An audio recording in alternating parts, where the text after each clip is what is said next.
बिस्मिल्लाहिर्रहमानिर्रहीम। News and views के साथ मैं हूं अली रज़ा शाफ और आप देख रहे हैं यूट्यूब चैनल। नाज़रीन, आज वज़ीर आला पंजाब हमज़ा शहबाज की बाकायदा तकरीब हलफ बर्दारी हो चुकी है। इस वक्त उन्होंने वज़ारत आला का बाकायदा चार्ज संभाल लिया है। वज़ीर आला हाउस में जाकर बैठ गए हैं। एज क्लब में उन्हें गार्ड ऑफ ऑनर भी दे दिया गया है और उनका जो नोटिफिकेशन है बतौर वज़ीर आला पंजाब वो भी जारी हो चुका है। और उसके अलावा जो साबिक़ वज़ीर आला पंजाब उस्मान बुज़दार साहब, जो कि अभी तक वज़ीर आला पंजाब का प्रोटोकॉल इंजॉय कर रहे थे बतौर निगरान वज़ीर आला, उनसे जो प्रोटोकॉल है इनको वो भी वापस ले लिया गया है और उन्हें भी डी नोटिफाई कर दिया गया है। ये अब तक की जो डेवलपमेंट हुई है। इसके अलावा जो आज दिन भर होता रहा और मरियम नवाज़ साहिबा के हवाले से कुछ अहम अपडेट्स आपसे शेयर करने हैं। उन्हें एक बहुत बड़ा ओहदा मिलने जा रहा है और जो कि हमज़ा शहबाज साहब के ओहदे से बड़ा होगा, यानी कि एक आईनी ओहदा उन्हें दिया जा रहा है। उसके मतलब हम आपको बताएंगे कि उन्हें कौन सा ओहदा दिया जा रहा है और वो सारी डेवलपमेंट्स जो हो रही हैं वो कहाँ हो रही हैं, कैसे हो रही हैं और कितना मुमकिन है कि उन्हें ओहदा मिल जाएगा आने वाले चंद दिनों में, 10-12 दिनों में। ये डिसाइड हो गया हुआ है, लेकिन बस वो नोटिफिकेशंस होने हैं, कुछ कॉम्प्लिकेशंस हैं, ये हम आपसे शेयर करेंगे। इसके अलावा हम आपको बताएंगे कि उस्मान बुज़दार और को बहाल किया इन लोगों ने हमज़ा के तकरीब हलबरदारी से पहले, और इस तकरीब हलबरदारी को रोकने के लिए पीटीआई और काफ लीग यानी कि चौधरी परवेज़ लाई साहब क्या क्या कोशिशें करते रहे, वो भी सारी डेवलपमेंट्स आपसे शेयर करनी है। इसके अलावा आपसे ये शेयर करना है कि हमज़ा शहबाज ने सबसे पहला जो राब्ता है बतौर वज़ीर आला अपने जैसे ही उन्होंने चार्ज संभाला है वो जहांगीर तरीन साहब से क्यों किया, ये एक अंदर की खबर है, ये हम आपसे शेयर करेंगे। इसके अलावा हम आपको हमज़ा शहबाज साहब की कैबिनेट के बारे में भी थोड़ा सा ब्रीफ करेंगे कि उनकी कैबिनेट में क्या हो सकता है और क्या कौन कौन उनकी कैबिनेट में शामिल होने वाला है। तो शुरू करते हैं हमज़ा शहबाज के हलफ से। सुबह की जो डेवलपमेंट्स हैं, जैसे ही सुबह अदालतें खुली, लेकिन उससे पहले रात के 12 बजे तक पाकिस्तान तहरीक इंसाफ की जो रहनुमा हैं वो लाहौर हाई कोर्ट के बाहर जमा हुए 12 बजे तक, और वहाँ पर वो इंट्रा कोर्ट अपील जो हमज़ा शहबाज के हलफ के हवाले से थी वो जमा कराना चाहते थे। जो लाहौर हाई कोर्ट का ऑर्डर था कि स्पीकर कौमी असम्बली हमज़ा शहबाज से हलफ लें, उसके ख़िलाफ़ एक इंट्रा कोर्ट अपील थी, वो जमा कराने के लिए गए। लेकिन डेफिनेटली इतना कोई एमरजेंसी, कोई आईनी बहरान नहीं था कि अदालतें उनके लिए रात को 12 बजे 1 बजे भी उनसे वो लेती अपील, क्योंकि कोई इतना आईनी बहरान था नहीं, कोई ऐसी चीज़ नहीं थी। लेकिन चूँकि उनको ये लग रहा है कि अदालतें उनको इंसाफ नहीं दे रही, हालांकि जो अदालत उनको इंसाफ दे देती वो अच्छी हो जाती है और जो अदालत उनको इंसाफ नहीं देती उसकी किरदारकुशी शुरू कर दी जाती है। इस वक्त चल रहा है। रात को जब अपीलें नहीं ली गई इंट्रा कोर्ट की में, तो फिर सुबह सुबह उन्होंने वो अपीलें जमा कराई अदालत में। अपीलें जमा कराने के साथ ही जो अभी उनकी समाअत होनी थी, लेकिन उससे पहले गवर्नर पंजाब ने क्या किया जनाब, मतलब अगर आपने ये चीज़ करनी भी थी तो आप पहले करते, 2 दिन पहले करते, 4 दिन पहले करते, आपने एंड टाइम पे कर रहे हैं। उन्होंने वज़ीर आला जो साबिक़ वज़ीर आला पंजाब हैं उस्मान बुज़दार साहब, उनका जो रेजिग्नेशन था उसको गैर आईनी करार दे के मुस्तरद कर दिया और उनको रीइंस्टेट कर दिया, उनको बहाल कर दिया। उस्मान बुज़दार को फुल फ्लैज कह दिया कि ये जनाब वज़ीर आला पंजाब हैं। अच्छा जी, वो साथ ये एक चीज़ उन्होंने उस दरख्वास्त के साथ लगा दी कि उस्मान बुज़दार साहब वज़ीर आला पंजाब है, जो पुरानी कैबिनेट है वो भी बहाल हो चुकी है।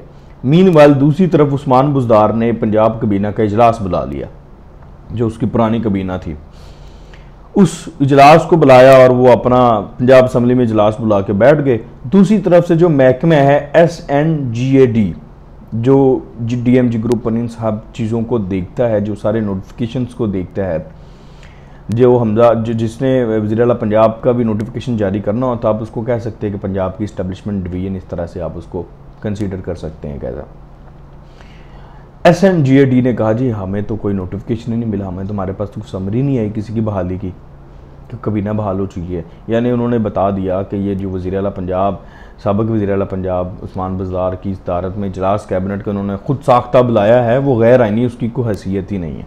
ठीक है जी, ये हुआ। अदालत में गए, अदालत में लोगों ने सब किया, वो बताया कि आप रोकें, हलफ की तकरीब रोकें और उसके अलावा उन्होंने कोशिशें करते रहे कि वज़ीर आला पंजाब जो हैं वो बहाल हो चुके हैं उस्मान बुज़दार बतौर वज़ीर आला पंजाब, और उनकी कबीना भी बहाल हो चुकी है, उसका इजलास भी चल रहा है। तो ये सारा, लेकिन चीफ जस्टिस उमर ता बंदयाल जो चीफ जस्टिस ऑफ पाकिस्तान वो भी लाहौर पहुँचे हुए थे आज, हफ्ते का अमूमन वो होते हैं इधर अक्सर, तो वो भी अदालत में थे। लेकिन अदालत ने उनका फौरी तौर पर उनको ऐसा कोई इंट्रा कोर्ट अपील में वो जो पुराना हुक्म था हमजा शहबाज से स्पीकर का हलफ लेने वाला, हलफ रोकने वाला, इनकी जो दरख्वास्त है उसको उन्होंने एक्सेप्ट नहीं किया और उन्होंने लार्जर बेंच की तरफ जो है वो जाने की जो है वो एक डायरेक्शंस दी हैं, यानी कि ये मामला भी चलेगा इंट्रा कोर्ट में। दूसरी तरफ अब जब यहाँ पर इनको रिलीफ नहीं मिला पीटीआई को और परवेज़ लाई को, तो इन्होंने अब एक दरख्वास्त तैयार की है जो दायर की जाएगी कि हमजा शहबाज को काम करने से रोका जाए, यानी कि बतौर वज़ीर आला पंजाब हमजा शहबाज अपने इख्तियारात इस्तेमाल ना कर सकें, इनको रोका जाए जब तक ये केस चलता है और इनको काम करने से भी रोका जाए। ये भी मुमकिन नहीं हो सकता क्योंकि पहले सुबह 26 दिन हो गए हैं, अब बगैर चीफ एग्जीक्यूटिव के चल रहा है, कोई है नहीं है, ब्यूरोक्रेसी को कुछ चलाने वाला नहीं है। तो मेरा नहीं ख्याल कि अदालत इस तरह से किसी उनको काम करने से रोकेगी हमजा शहबाज को। अच्छा जी, दूसरी परवेज़ लाई साहब की एक दरख्वास्त मुस्तरद हुई है जी। परवेज़ लाई साहब को भी रिलीफ नहीं मिला। उनकी एक दरख्वास्त थी हमजा शहबाज के खिलाफ मुकदमा दर्ज करने की, जो पंजाब असम्बली के अंदर सारी मार कुटाई हुई थी और मुबैना तौर पर उनके ऊपर भी एक तशद्दुद हुआ, तो वो अपना बाजू लेके आए थे मीडिया के सामने। वो जब किला गुज्जर सिंह के थाने में गए तो किला गुज्जर सिंह ने उनकी दरख्वास्त पर मुकदमा दर्ज नहीं किया, तो उन्होंने कहा था आप मेडिकल करा के लाएं, लेकिन उन्होंने मेडिकल भी नहीं करवाया था।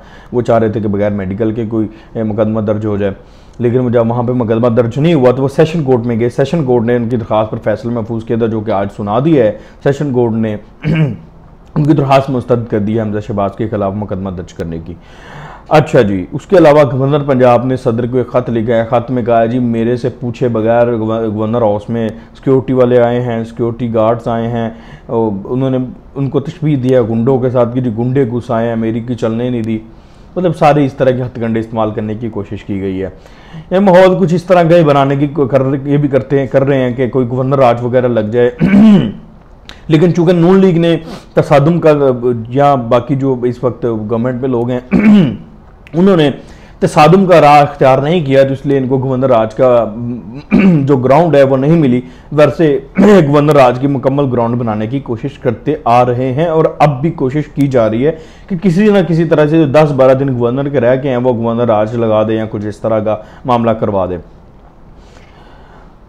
उसके बाद जी हमजा शहबाज साहब ने आज जैसे अपने ऑफिस का चार्ज संभाला, उन्होंने ऑफिस में आते ही जहांगीर तरीन साहब से सबसे पहला रब्ता किया है। जहांगीर तरीन साहब से रब्ते में कुछ अहम चीज़ें डिस्कस हुई हैं। जहांगीर तरीन साहब कल रात से लाहौर पहुंच चुके हैं और जहांगीर तरीन साहब से जो रब्ता हुआ है हमजा शहबाज साहब का, उस रब्ते में आइंदा की हिकमत अमली पर बातचीत हुई है और एक मुलाकात तय होगी। हमजा साहब सबसे पहले जहांगीर तरीन साहब से हो सकता है आज शाम को या कुछ देर में सबसे पहला जो उनकी मुलाकात है वो जहांगीर तरीन साहब से है। जहांगीर तरीन साहब से मुलाकात में आइंदा की हिकमत अमली पर गौर किया जाएगा, आइंदा इलेक्शन कैसे लड़ना है, सारी ग्राउंड्स बनाई जाएगी और जहांगीर तरीन साहब से सबसे जो अहम मशावरत की जाएगी वो कैबिनेट की तश्कील पर की जाएगी कि पंजाब की जो कबीना तश्कील देनी है हमजा शहबाज साहब ने वो कैसे देनी है, उसमें किसको रखना है किसको नहीं रखना। चूँकि जहांगीर तरीन साहब का बहुत अहम किरदार है और अलीम खान साहब का भी बड़ा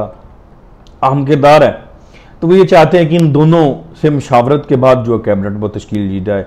तो हमारी इतला के मुताबिक कैबिनेट में जो वजारत ख़जाना है, वजारत कानून है, वजारत दाखिला है, वजारत सेहत है, ये जो ओहदे हैं, ये जो वजारतें हैं, ये नून लीग के पास रहेंगी।